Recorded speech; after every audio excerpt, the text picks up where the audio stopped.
Parenting toddlers and preschoolers can feel like an uphill battle.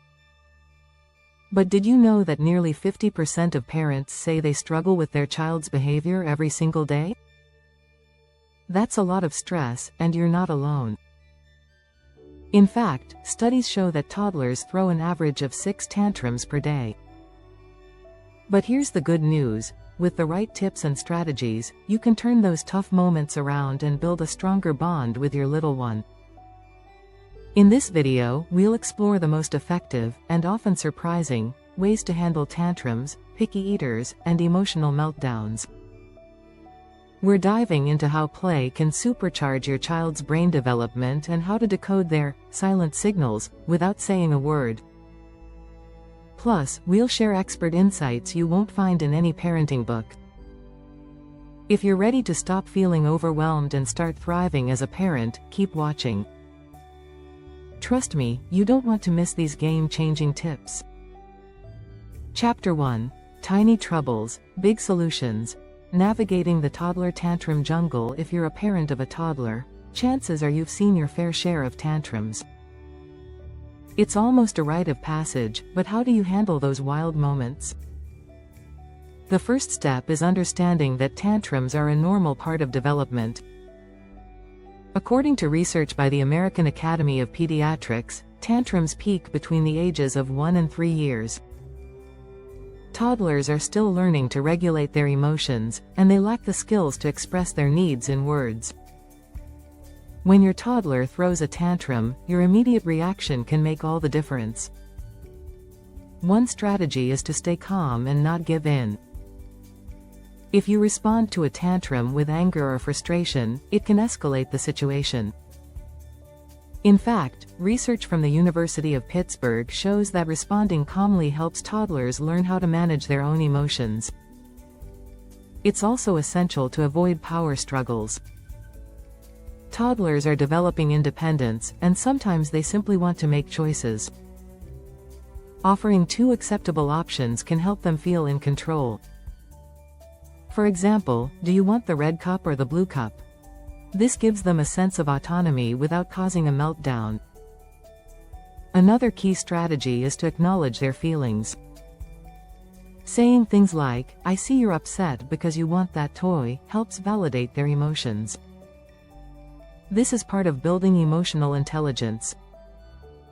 Studies show that toddlers who feel understood are less likely to keep tantruming. Timing also matters. Pick your battles wisely. If your child is exhausted or hungry, they're more likely to act out. Try to keep a routine, especially around meal and nap times, to avoid these mood traps. According to the National Sleep Foundation, toddlers need 12 to 14 hours of sleep, so don't underestimate the power of a good nap in preventing tantrums. Lastly, don't forget to praise good behavior. Positive reinforcement works wonders. Research indicates that rewarding good behavior can reduce the frequency of tantrums over time. Chapter 2.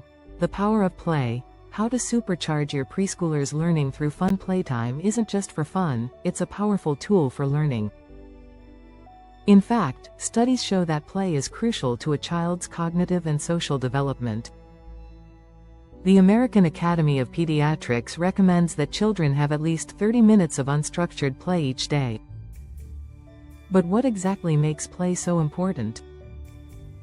It allows children to explore, solve problems, and learn about the world in a safe environment. One simple way to supercharge learning through play is by encouraging pretend play. This kind of play helps develop imagination and problem-solving skills. A 2018 study from the University of Maryland found that preschoolers who engage in pretend play show better social skills and higher academic performance later on. Interactive play is another winner. Games like building with blocks, puzzles, or scavenger hunts boost both cognitive and motor skills. And the best part? You don't need fancy toys. Everyday household items, like kitchen utensils or cardboard boxes, can be turned into educational play tools. A Harvard study suggests that such simple, open-ended play stimulates creativity and brain growth. Another fun idea is sensory play. Sensory activities like playing with sand, water, or dough help develop fine motor skills and can even reduce anxiety. According to child development expert Dr. Sandra H. Hart, these activities provide sensory experiences that are essential for building nerve connections in the brain. The key is balance.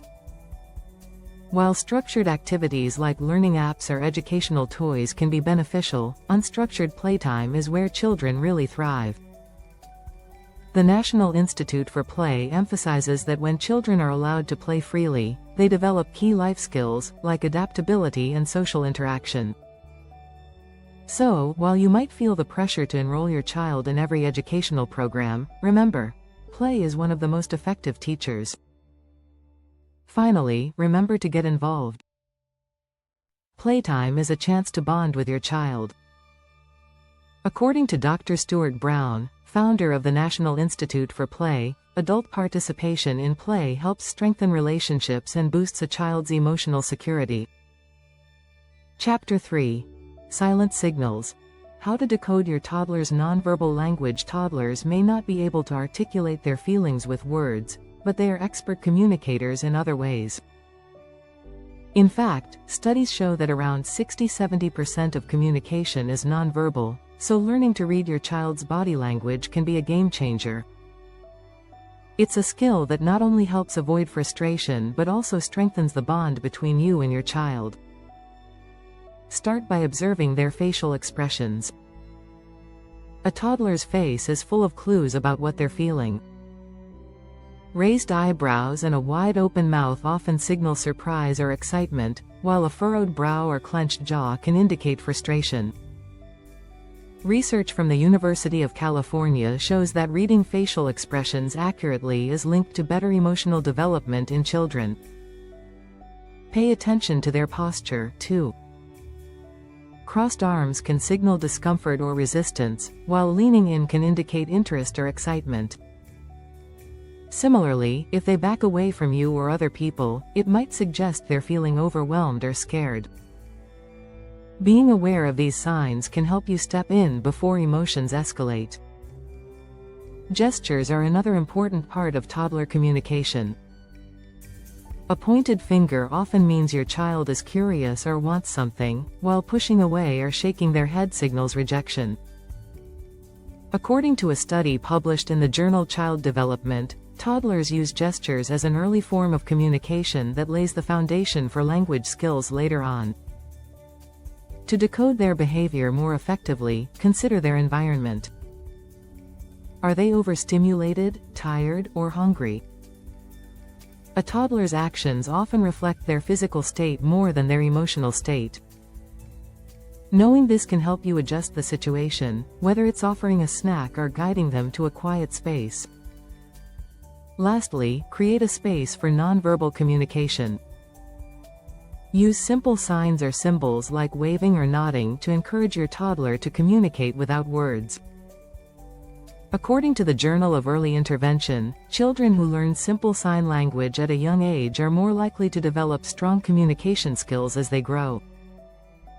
As you become more aware of your toddler's silent signals, you'll discover a whole new way to connect with them. Your child might not yet have the words, but they are telling you everything you need to know, if you're ready to listen. Don't forget to hit subscribe. We've got more expert advice coming your way to make parenting a little easier. Chapter 4. The Snack Attack Strategy. Winning the battle of healthy eating with picky eaters. It's every parent's challenge. Getting a toddler to eat healthy food. Many parents face the dreaded, picky eater phase, where toddlers refuse anything that isn't plain pasta or cheese. The good news? There are strategies that actually work. According to a study published in Appetite Journal, 40% of toddlers go through picky eating phases, and it typically peaks around age 2 to 3. But don't panic, this phase doesn't last forever. One effective tactic is making healthy food fun. Turn meals into games.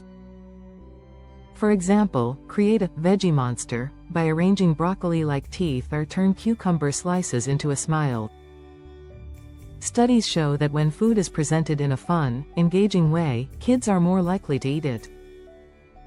A 2017 research study from the University of Michigan found that children are 50% more likely to eat vegetables if they are offered in an entertaining form.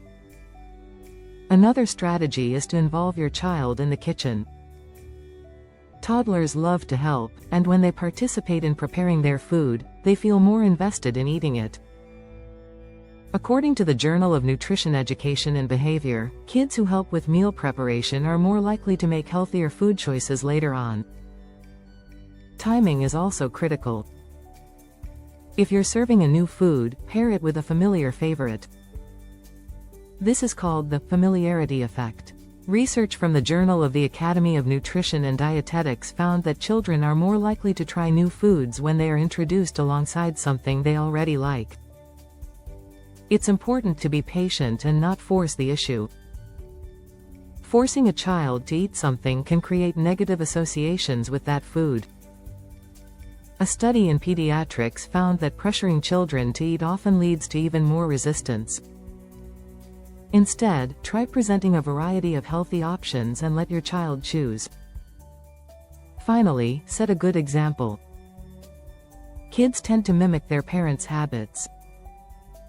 According to Dr. Karen Labillin, author of French Kids Eat Everything, one of the most powerful ways to influence your child's eating habits is to eat a wide range of healthy foods yourself. Children who see their parents enjoying vegetables are more likely to eat them too. Chapter 5. Raising Little Empaths. Nurturing Emotional Intelligence in Preschoolers. Building emotional intelligence, in preschoolers is one of the best gifts you can give them. Emotional intelligence is the ability to understand and manage one's emotions, as well as recognize and influence the emotions of others. In fact, studies show that children with higher A perform better academically and socially. According to a 2017 study from the Child Development Journal, children who develop emotional skills early on are better equipped to handle stress and conflict in later years. One key strategy for nurturing emotional intelligence is modeling emotional awareness. Show your child how you handle your emotions, whether it's frustration, excitement, or sadness. Dr. John Gottman, a leading researcher on emotional intelligence, argues that children learn best by watching their parents. When you name your emotions and express them in healthy ways, you teach your child how to do the same. Another strategy is to help your child label their emotions. Toddlers often feel overwhelmed by their feelings but lack the vocabulary to express them.